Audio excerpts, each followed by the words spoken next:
The highest of all took the lowest place of all. The King of Kings is also the suffering servant, the only one who walked this earth and had every right to be served, chose to serve and give his life as a ransom for men. The voice that spoke creation into being is also the voice that in surrender said, "Nevertheless, not as I will, but as you will."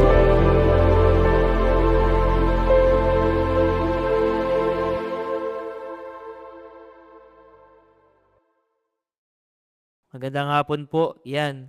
Welcome to our 4 p.m. service. Batiin mo yung katabi mo. Good afternoon. Yan. Kung first time yan na nakita mo ngayon dito, sabihin mo sa kanya, ngayon lang kita nakita. That I hope and I pray that we always see together, being reminded of the Word, and be more, sabi nga natin, be increase in doing the mission of God. We just ended our 6-week series, Unstoppable. Grabe, ano? 6 weeks. And we have seen the mission of God that is truly unstoppable.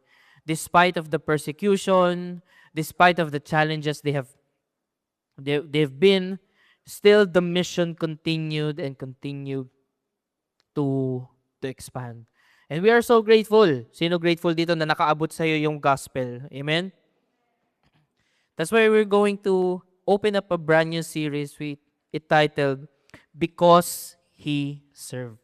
That's a powerful message of seeing Jesus, a God, the King of Kings, the Lord of Lords, our Lord and Savior, serve.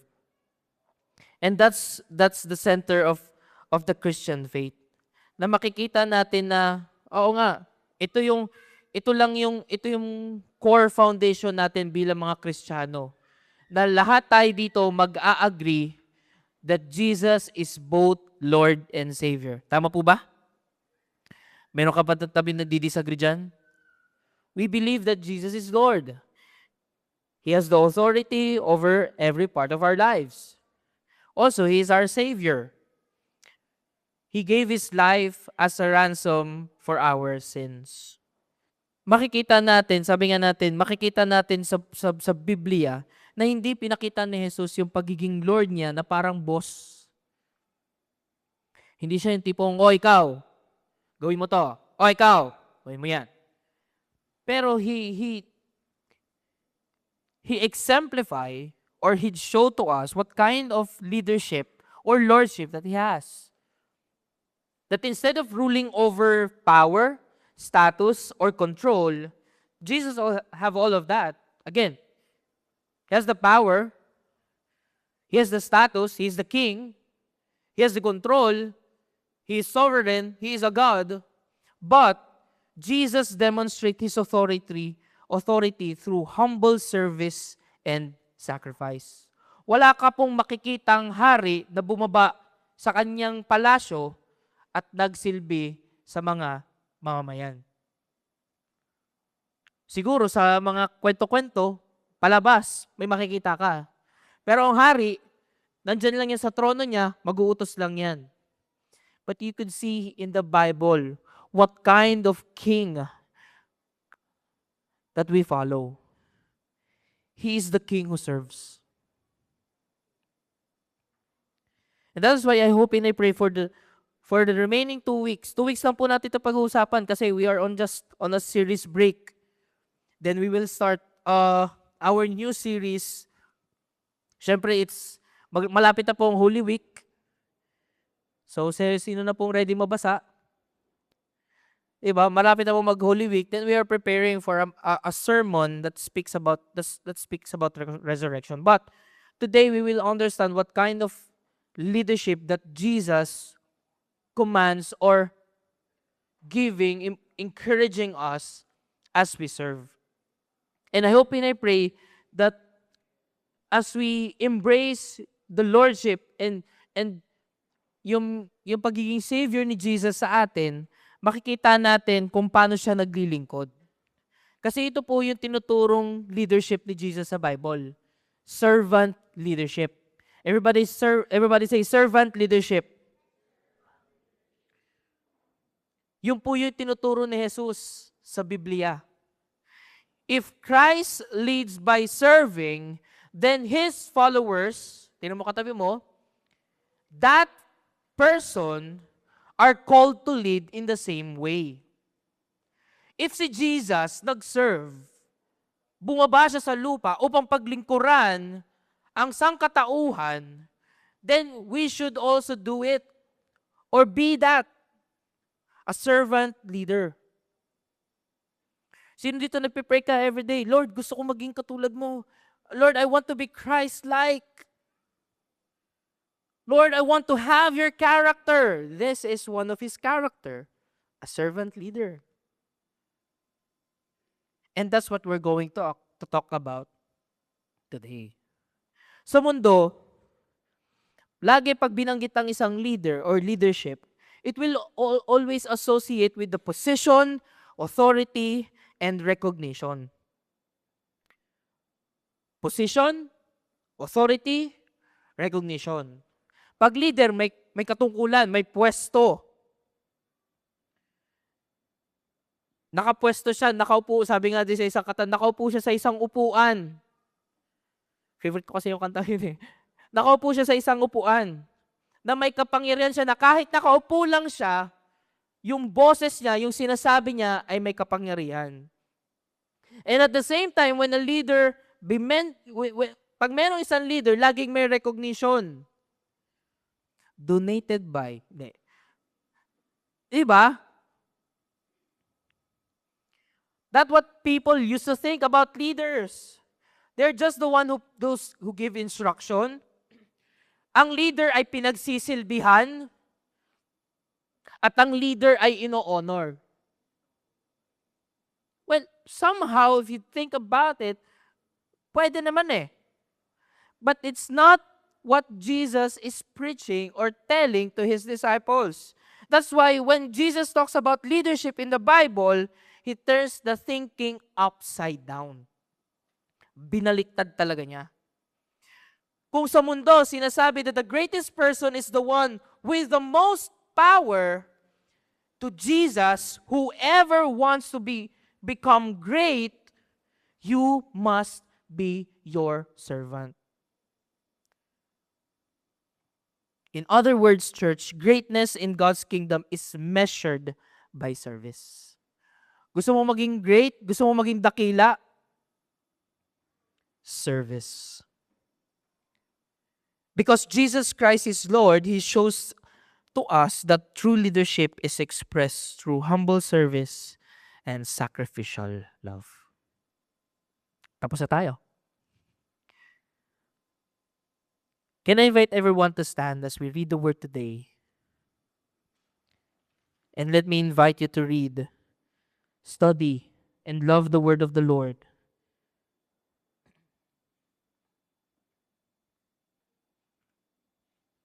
In Matthew chapter 20, verse 20 to 28, let us read. Then the mother of the sons of Zebedee came up to Him with her sons, and kneeling before Him, she asked Him for something. And He said to her, "What do you want?" She said to Him, Say that these two sons of mine are to sit, one at your right hand and one of at your left, in your kingdom. Jesus answered, "You do not know what you are asking. Are you able to drink the cup I am to drink?" They said to Him, "We are able." He said to them, "You will drink my cup, but to sit at my right hand and at my left is not mine to grant, but it is for those whom it has been prepared by my Father." And when the 10 heard it, they were indignant at the two brothers. But Jesus called them to Him and said, You know that the rulers of the Gentiles lord it over them, and their great ones exercise authority over them. It shall not be among you. But whoever would be great among you must be your servant, and whoever be first among you must be your slave. Even as the Son of Man came not to be served, but to serve, and to give his life as a ransom for many. This is the word of the Lord. Father, we thank you, God, that today, Lord, you will open our hearts and minds. And I hope and I pray that the Holy Spirit will cleanse us to wrong thinking, God, to wrong mindset about servant leadership, even leadership itself, God. And I hope and I pray that as a church, God, we will participate to your call to serve you, God, and to serve your people. Thank you, God, for today. We honor you. In Jesus' name we pray. Amen and amen. Pwede na po tayo maupo? Now again, we are examining the book of Matthew, where we see here Matthew actually is one of the disciples of Jesus. He was a tax collector, and this gospel presented Jesus as the promised Messiah and King. And makikita natin kung dito marami ditong mga parables, stories, how Jesus presented the life, what looks like yung life natin in God's kingdom. And dito sa binasa natin na chapter, which is chapter 20, this is the time that Jesus was on his way to Jerusalem. Na lagi nang sinasabi ni Jesus sa kanyang mga disipulo na siya ay maghihirap at mamamatay. He had just predicted his death to his disciples. But the thinking and the mindset of the disciples is still about the positions of honor in the kingdom. Kaya makikita natin dito yung nanay ni James and John na lumapit kay Jesus para bigyan ng pwesto yung kanyang anak sa kanan at sa kaliwa ng Panginoon. These people or these disciples misunderstood what greatness looks like in God's kingdom. That's why before tinuruan ni Jesus yung mga disciples what is servant leadership is about, Jesus first exposed their hearts, what they are thinking about leadership. Kaya, kumbaga, tinulungan muna ni Jesus yung mga disipulo na buksan yung puso nila kung ano bang itsura ng pagkakaintindi nila sa kaharian ng Diyos nang sa ganon, makuha nila yung gustong iparating ni Jesus patungkol sa paglilingkod o sa leadership. He then teaches that true greatness, again, is not about the power, but in the humble service. Sige, tingnan po natin yung buong story at pag-aralan natin. Now, the request for position. In verse 20 to 21, again, we can see here a mother of James and John kneeling and asking God for a position. Then the mother of the sons of Zebedee came up to him with her sons and kneeling before him, and she asked for something. And he said to her, "What do you want?" She said to him, "Say that these two sons of mine are to sit at one at your right hand and one of your left in your kingdom." Grabe. Ano ba ang ibig sabihin ng umupo na parang pag sa Tagalog, tiningnan natin, bigyan nyo ng pwesto. Paupuin nyo sa kanan at sa kaliwa. Ano ba ang ibig sabihin nun para sa kanila at that time? In ancient kingdoms, sitting at the right and in the left of the king mean the highest authority in honor. Ako po, mahilig po kasi ako sa movie na laging may king. Kaya pag merong, halimbawa, may katabi siya, kahit nakaganon lang, o kaya nakaupo, ibig sabihin siya yung second na may kapangyarihan. Kapag hindi present yung king, siya yung, sabi nga, kasunod, right man. Kaya makikita natin dito na pinakita ng Biblia yung mga puso ng disipulo pagdating sa kaharian ng Panginoon. They are thinking about being political and hierarchy. At dito, nung inaaral ko, natawa po ako dito kasi yung nanay yung lumapit. Meron ka bang ganon? Pag naghanap ka ng trabaho, nanay mo yung lumapit. O sa school, may backer. Pero pag tinignan natin sa ibang account, hindi present yung nanay. It's a direct asking, James and John asking the Lord for a possession. But whether or not the mother of James and John is present, hindi po nagbago yung heart ng disciple. They are still asking for a possession. Their hearts are being exposed. Kasi alam nila, mamamatay na si Jesus. Naku, ito na yung pagkakataon. Pag nahuli si Jesus, at kapag naitatag niya, kasi for them, they're not thinking about a heavenly kingdom or eternal kingdom. They're just thinking about a earthly kingdom that will dethrone the Roman Empire. So ngayon pa lang, unahan ko na itong mga to. Lord, pwede mo bang paupuin yung dalawa kong anak? Katabi mo.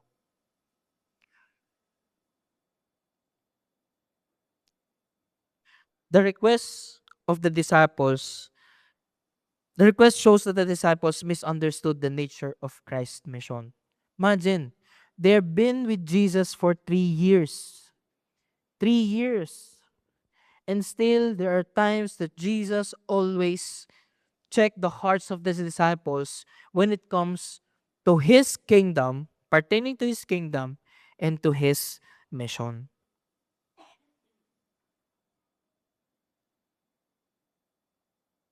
Habang pinag-uusapan nila ng pagpunta nila ng Jerusalem ay pagpapakita ng pagpapahirap sa krus, inisip pa rin nila yung kanilang mga sarili.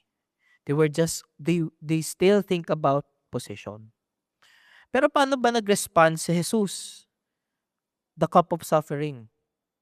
In verse 22 to 23, sumagot si Jesus, "Hindi nyo alam kung ano ang hinihingi ninyo. Kaya nyo bang inumin ang nasa kopang iniinom ko?" Now, ano po ang ibig sabihin ng cup? To their time, to their culture, when we talk about the cup, it speaks or it often symbolizes suffering or judgment. Suffering and judgment. Kaya 'di ba, mababasa niyo pa rin, although next week pa 'to pag-uusapan, 'di ba, yung sa Garden of Gethsemane, ano sabi ni Jesus dito? Lord, Father, if you could take away this cup. Ano yung baso? Aalisin lang yung baso? No. Jesus is talking about the suffering and the judgment. So ang tanong niya sa mga disciples, kaya nyo ba inumin yung kopang nasa iinumin ko? Ano sagot ng mga disciples? We are able. Wow. They are so confident and yet they do not understand what they are saying. May mga ganun ba tayong times? Confident kang sumagot kay Lord pero hindi mo alam kung ano ang sinasabi mo. But this is how Jesus answered to them. Maaring iinom nga kayo ng kopang iinumin ko. Pero hindi ako ang pumipili kung sino ang uupo sa kanan o kaliwa ko. The cup that Jesus took is the cup of suffering, where He died on the cross, laid out His life for the ransom of many, and gave us salvation. But the cup that God is given to us is different. We are talking about the cost of discipleship. That we will suffer because we follow Jesus. It's a different cup. But still, in essence, it's both suffering. Kaya tinan mo yung katabi mo, nagsasuffer na ba siya? Kung hindi pa, sabi mo, wait ka lang.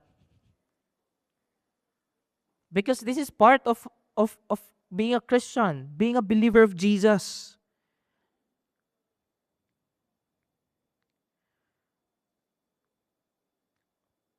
Nakita natin, even John and Jane, they become a martyr for Jesus, but it's a different cup.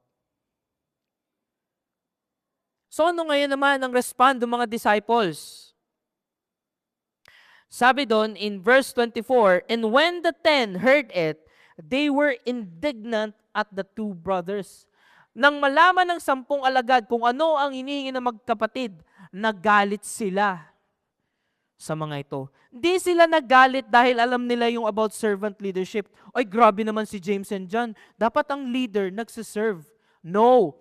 They were indignant because naunahan sila ng dalawa.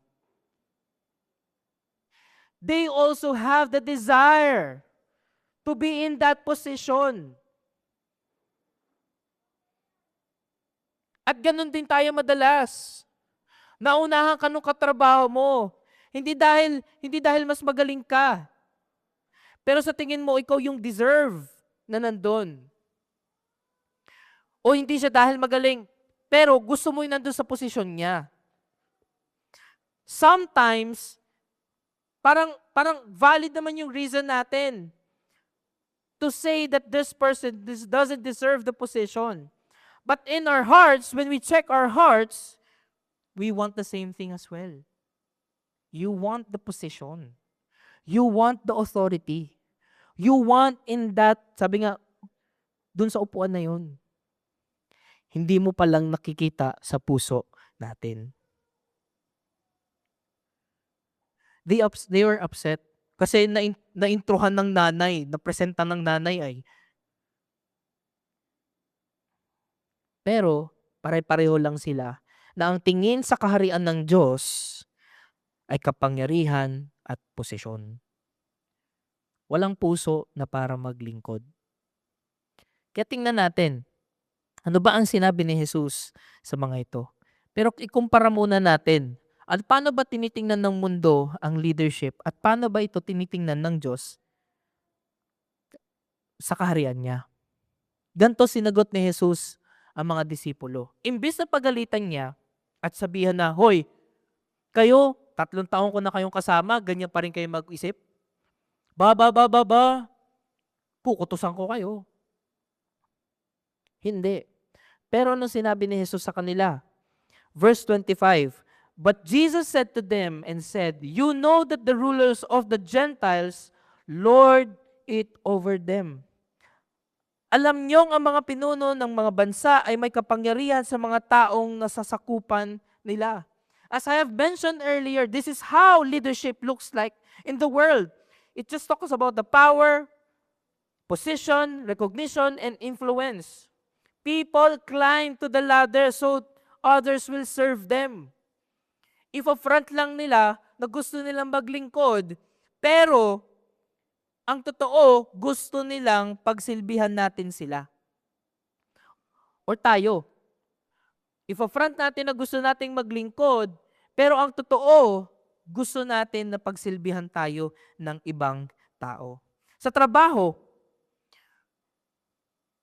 may boss ka na nagde-demand ng respect, pero wala namang care sa empleyado. Sa politika, sabi ko nga kanina, nabanggit ko na kanina, they will just use the word handang maglingkod at magserbisyo. Pagkaupo, nawala. Even sa bahay, leadership becomes controlling rather than loving. And you know what? This is so natural to us humans because we are all broken and sinners. Desiring high positions is natural. But Jesus warns that true leadership often comes with suffering and sacrifice, not just privilege. It is true that leadership is a privilege, but it comes with sacrifice and suffering. It requires suffering and sacrifice. The world will say, the higher you go, the more people will serve you. but it's different in how the kingdom of God works. This is how the kingdom of God defines leadership. Sabi doon, verse 26 to 27, it shall not be so among you. Yung kanina binanggit natin, di ba? The Gentiles rule over it all. Pero sabi ni Lord, hindi kayo yun. Sabi mo sa katabi mo, hindi daw ikaw yun. But whoever would be great among you must be what? Your servant. Ang sino man sa inyo na gustong maging dakila ay dapat maging lingkod ninyo. And this is what the picture of the kingdom of God. In God's kingdom, leadership is not about power, but it's about service. Everybody say service. Ito lang lagi niyang maririnig. Serve. Service. In the family, bilang magulang, hindi tayo basta lang nag-uutos o nagko-control sa ating mga anak. But we serve them with love and sacrifice. Naglilingkod tayo sa ating mga anak. Sa mga husband, pinaglilingkuran natin yung asawa natin. Hindi mo sila sasabihan na, oy, pagtimpla mo lang akong kape. Ba. Ako ang nagdadala ng pera sa bahay na to. Ayos ah.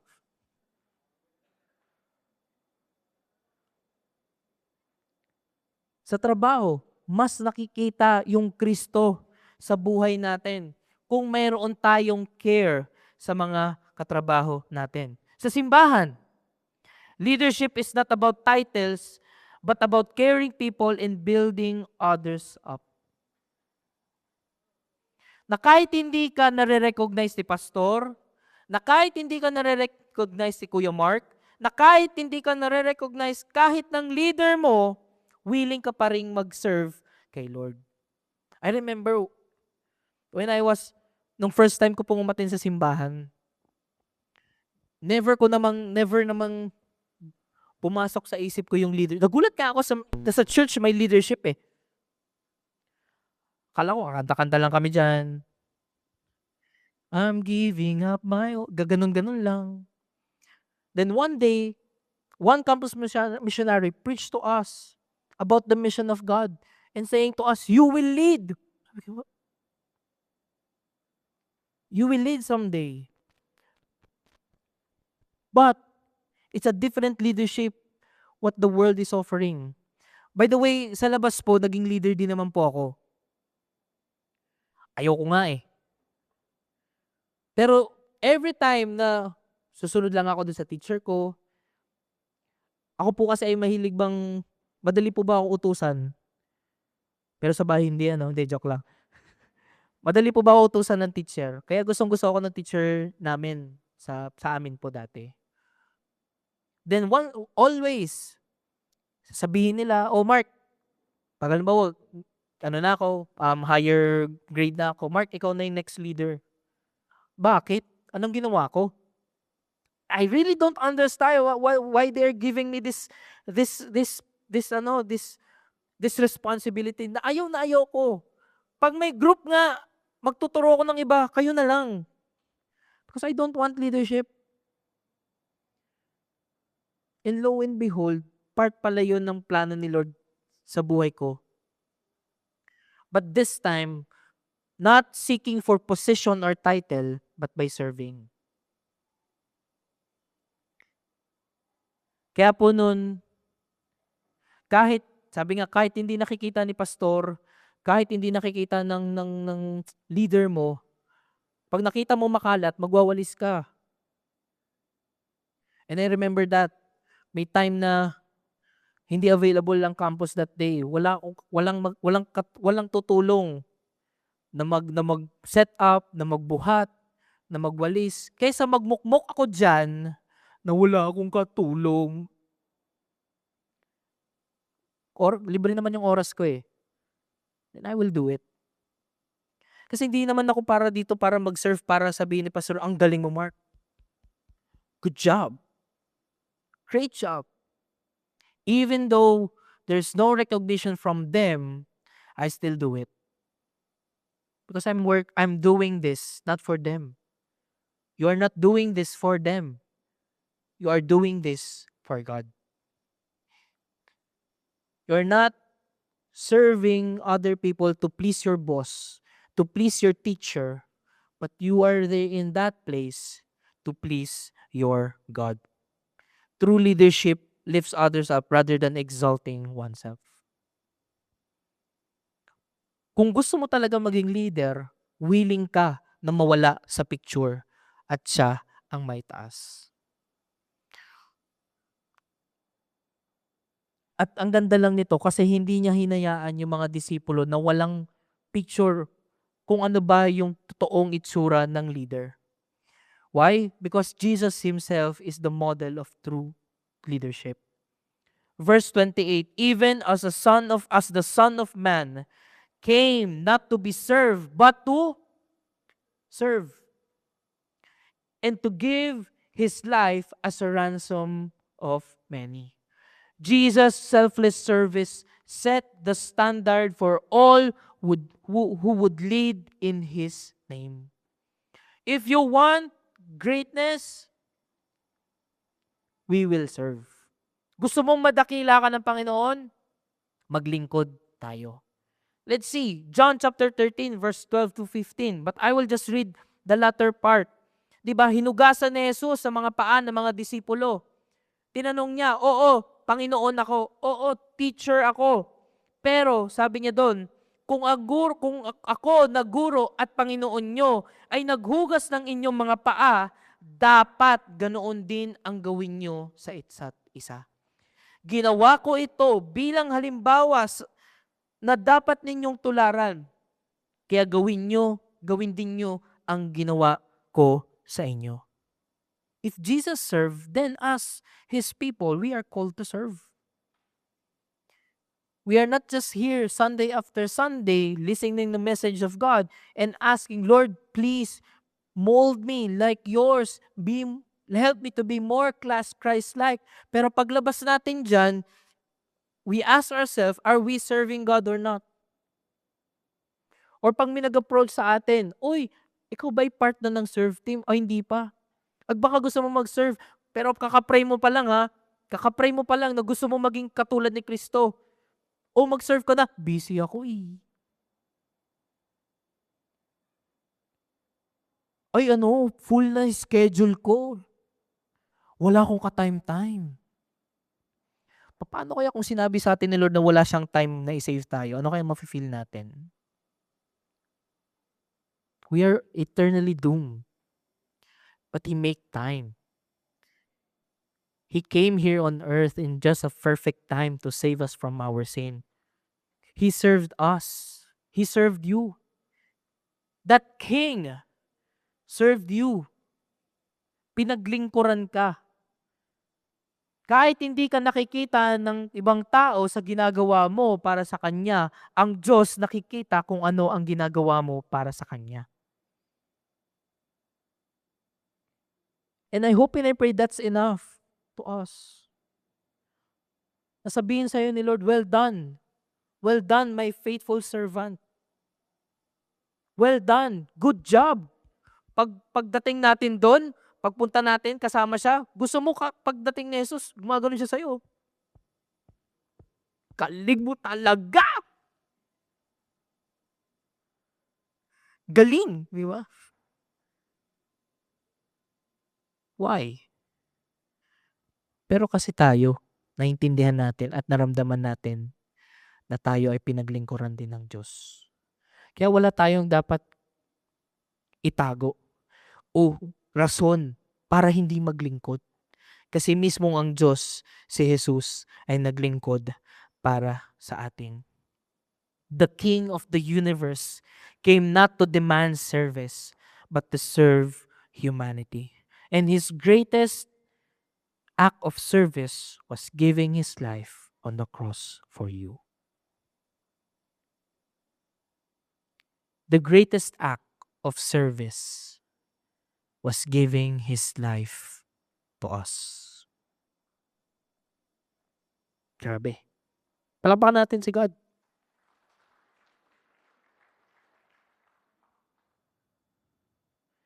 This sacrifice is so unique. And only Jesus Christ could give this life as a ransom for our sins. The suffering, that cup that he drank, it brings salvation to each and every one of us. That's why we can now enjoy fellowshipping with him, being in his presence, because of the service that he committed and that he had made. And that's why our service in return flows from gratitude for what he has done to us. Walang Lord, kulang pa. Kulang pa, Lord, yung walisin ko yung hall. Gusto mo walisin ko yung buong lukban? At kulang pa rin yun. Sa ginawa niya para sa atin, sa paglilingkod niya sa atin. And I hope and I pray that's also our inspiration and motivation. Na, Lord, you've done this for me. Who am I? I am unworthy. I am undeserving. And yet, God, you love me so much that you gave your life for me. That's why, Lord, I will serve you. You deserve my time. Deserve mo yung time ko, hindi lang pag Sunday, 4 p.m. service. Pagkatapos nun, akin na to, Lord, lahat. You deserve all of me. That's what we were saying earlier. You can have all of me.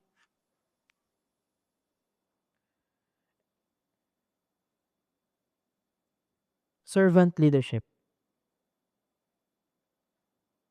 So ano pong application natin as we wrap this up? First, servant leadership begins at the heart. Check your hearts. Before leadership becomes a position, it begins with a heart willing to serve. Willing ka ba mag-serve? Kasi yung iba, or minsan tayo din to, bro, serve ka. Ay, ano bang gagawin ko? Ano bang ganap ko dyan? Ako ba yung manager? Ako ba yung bisor? Ako ba yung Ako ba yung magmamando? Hindi bro, ikaw yung magwawalis. Ay, ayoko. Bro, ikaw yung magbubuhat ng bangko. Ay, aalis na ako bro. Masakit yung paa ko. Bro, basketball tayo mamaya. Sige.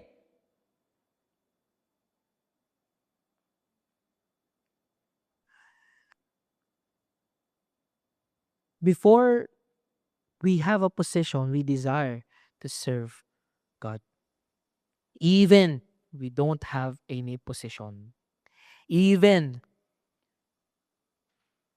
that our pastors, our leaders, our boss, our teachers, or whoever that's higher than you, they don't recognize us, they don't see us, still, I am willing to serve the Lord. You want to be great? Sabi doon, gusto mong maging dakila? Maglingkod ka. Kasi, yun nga kung sa mundo, ang gusto, pataasan. Sa kingdom ni God, kung gusto mo maging great, pababaan tayo.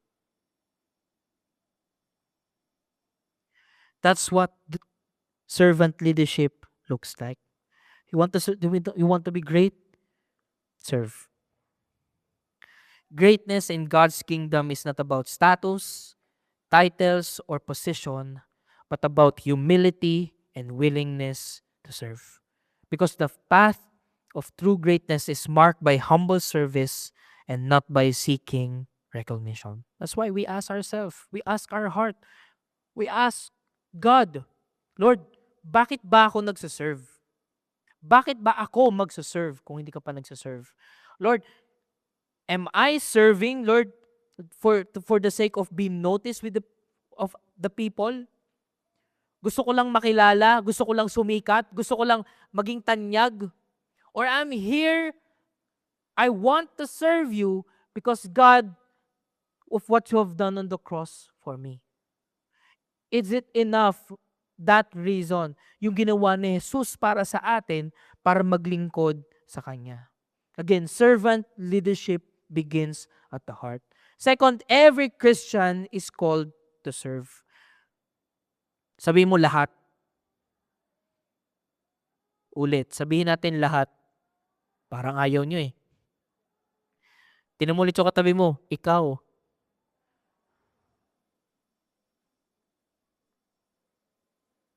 Servant leadership is not only for pastors and ministry leaders. It's for all believers. All. Lahat. Kay nanay tayo, magulang tayo, kay teacher tayo, kay nagtatrabaho tayo, o may-ari tayo ng business, o estudyante man tayo, lahat po ay tinawag ng Diyos. Kung tayo ay mananampalataya, tinawag po tayo na maglingkod sa Kanya. Every follower of Christ is called to reflect His servant heart. Again, you're praying to be more like Jesus. You're praying for this. Being a servant of God and people. Kung alam natin yung pinagpipray natin, you're praying for this character. So what is our reason for not serving? Time? Busy ako eh. Grabe naman yung pagka-busy. Resources? Hassle? Wala naman ako makukuha dyan, Kuya Mark. Papagod lang ako eh.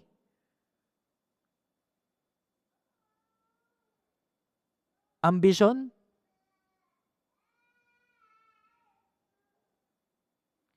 Again, servant leaders put aside ambition for the sake of God's will and the good of others. Whatever reasons we have not serving God or not serving people, again, we put it aside and focus what God is telling us to be and to do. Because servant leadership requires letting go of our own desires and following God's calling, even if it's difficult and requires sacrifice. Minsan talaga kukunin ang oras mo. Minsan talaga kukunin yung, hindi naman kukunin, but God will require our time, our effort, our sacrifice, our resources in order to serve. Pag binabalikan ko yung mga nangyari sa buhay ko dati, ang dami ko ring sinakripisyo, ang dami ring mga oras na sabi ko nga, hindi ko na pwedeng balikan, pero pwede kong gawan ng paraan ngayon. I sacrifice this and I do that, I did that for serving God. And I'm not here to boast that part. But yun po yung realidad na merong sakripisyo at paghihirap sa paglilingkod sa Diyos. At madalas, yung iba, o tayo, umaayaw tayo kasi nga, parang wala naman nangyayari, Lord. Ganun pa rin naman yung buhay ko. Ganun pa rin yung problema ko sa bahay. Why will I continue to serve? Parang hindi mo naman, Lord, naririnig yung panalangin ko. Parang wala ka namang ginagawa sa bahay. Magkaaway pa rin yung magulang ko. Wala pa rin kaming pera. Wala pa rin kaming budget. Wala pa rin akong trabaho, Lord. Bakit tutuloy ko pa rin mag-serve sa'yo? Wag na lang. Ayoko na. Pero si Lord, hindi mo nare-realize na hinahabol ka pa rin at binabalik ka pa rin at pinapaalala pa rin sa iyo yung ginawa niya para sa iyo. And we just need to wait. We are so bombarded of our emotions that we have forgotten who God is in our lives. We are so bombarded of what the world is giving to us. Ang mahal-mahal ng gasolina.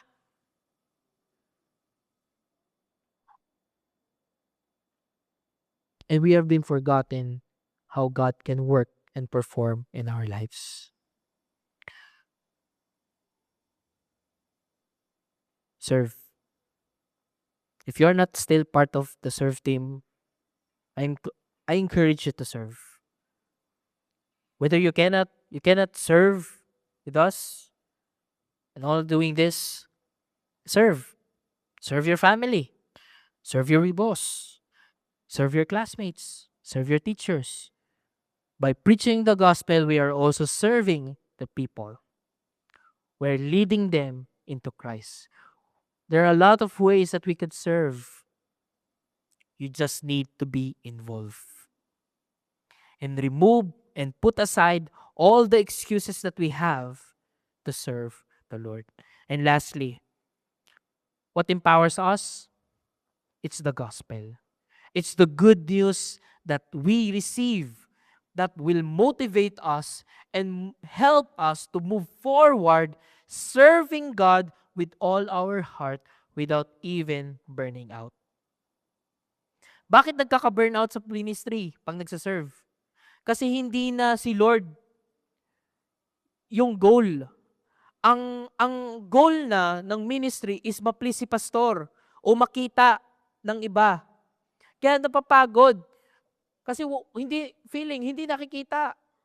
Pero pag every time ang balik natin, Lord, even wala kang nakakakita sa akin dyan sa ginagawa ko, Lord, I will still continue to serve you because you deserve all of me. Wala pa to, Lord. Kulang na kulang pa to sa lahat ng ginawa mo para sa akin. We do not serve others to earn God's love. We serve because Christ has already served us. Yun lagi ang babalikan natin. Ang Diyos nga, na okay, ang sarap ng buhay ni Lord sa langit. Sabi nga, He is just walking in the golden street. Ang saya doon, wino-worship lang siya ng mga anghel. Pero dahil mahal na mahal niya tayo, mahal na mahal niya yung katabi mo, pinili niyang bumaba, nagpakpakumbaba upang paglingkuran tayo at nang gayon sa gayon, maranasan din natin yung buhay na walang hanggan ay pinagkakaloob niya sa atin. And this service in return is just a little thing. This is just a practice of what will happen, of what we are waiting sa pagbalik niya. So gawin mo na. Serve. Serve. Philippians chapter 4 verse 5 and 7. Matatapos na po ako. Having this in mind among yourselves, which is yours in Christ Jesus, who thought, though he was in the form of God, did not count equality with God a thing to be grasped, but emptied himself by taking the form of a servant, being born in the likeness of men. Kaya pag titingnan po natin yung cross at yung service, tatandaan natin si Jesus, naghinambol niya yung sarili niya. Si Jesus, binigay niya yung buhay niya sa atin. Si Jesus, minahal niya muna tayo. Si Jesus ang unang nagmahal sa atin. This is servant leadership. We serve, we lead with a heart of service because we have seen how Jesus led in a form of service. At the center of servant leadership is always be the cross, what Jesus had done for us. The King who deserved to be served chose to serve sinners instead. Because Jesus Christ gave His life as a ransom for us, we now follow Him not by seeking status, but by serving others with humility and love. Kaya ang tanong dito, hindi ang tanong kung paano ako aangat sa iba. Paano ko mauungusan tong taong to? Paano mas ako makikilala kaysa sa taong to? No. Ang tanong, paano ako maglilingkod katulad ni Kristo? Whether at your homes, how can I serve my family like Christ? Whether at your work, how can I serve like Christ? Whether we at school, how can I serve like Christ? Because again, true leadership or true servant leadership involves letting go of our own ambitions, accepting the cost of following Jesus, and choosing to serve others just as He served us. This is the word of the Lord to us. Let me pray. Father in heaven, we thank you, God, today. Salamat, God, sa pagpapaalala sa amin, Lord, kung ano ba ang tunay na kahulugan ng pamumuno. And I hope and I pray, Lord, that we will respond to your call to serve. If one thing that God wants us to leave before we leave this place, if there's one thing that God wants to remind us, is that He wants you to be involved in His kingdom.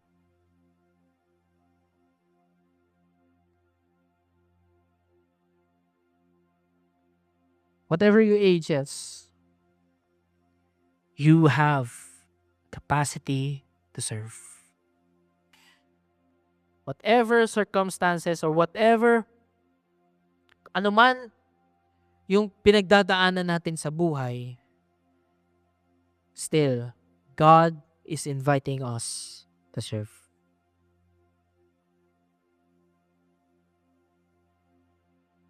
And I want to take this time as well for you to talk to God. As everybody close their eyes and just bow down their heads, ask God, Lord, check my heart. For those people who are serving here, Lord, nagsaserve pa ba ako dahil mahal kita? Nagsaserve pa ba ako, God, kasi naiintindihan ko pa din yung ginawa mo sa cross? Or, God, because of pressures, because of problems, God, from seeking your approval, but from seeking, Lord, your recognition, Lord, I seek recognition from people. And if that's you, God is inviting you to come to Him and repent. Sorry ka lang kay God. Lord, sorry. Di na ikaw to.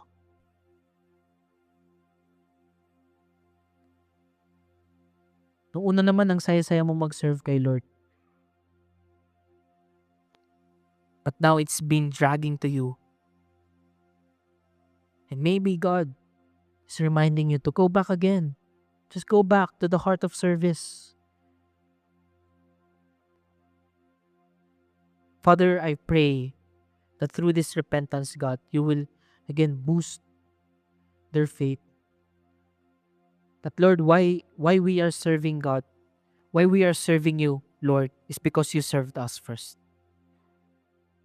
And this is the only thing that will move us forward, push us forward, despite of the problems and circumstances that we're going through. Lord, I will serve you. I will serve you in whatever capacity that I am right now. Lord, I will choose to serve you. And if you are this person na parang, Lord, ang dami ko ng reason para hindi mag-serve sa'yo. Maybe God is now speaking to each and every one of us. Not shouting to us, not condemning us, na bakit hindi ka pa nagsiserve? Sinagot ko na yung prayer mo But God is just reminding to us that God is merciful and faithful to His promises to us. That He gives us an opportunity right now. Lord, you could have all of me, God. Today, God is challenging you. You want to serve the Lord?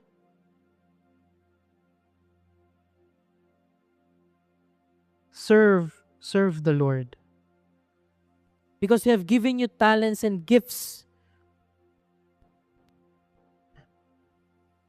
that will bring honor in His name. Kaya huwag mo ipagkait, kapatid. Use it for the glory of God. Lord, here I am. You can have all of us, God. We give our life to you. Can I invite everyone to stand as we worship the Lord? And I hope and I pray that as we sing this song, it will not just an empty praise. It will not just an empty song, but it really mean to us that, Lord, have all of me. I have no reasons, Lord. And whatever reasons that I have, God, Lord, still have all of me. Give me a reason. Not just give. Lord, give me a place, a vision, Lord, to serve. And we will respond to your call. Let us worship the Lord.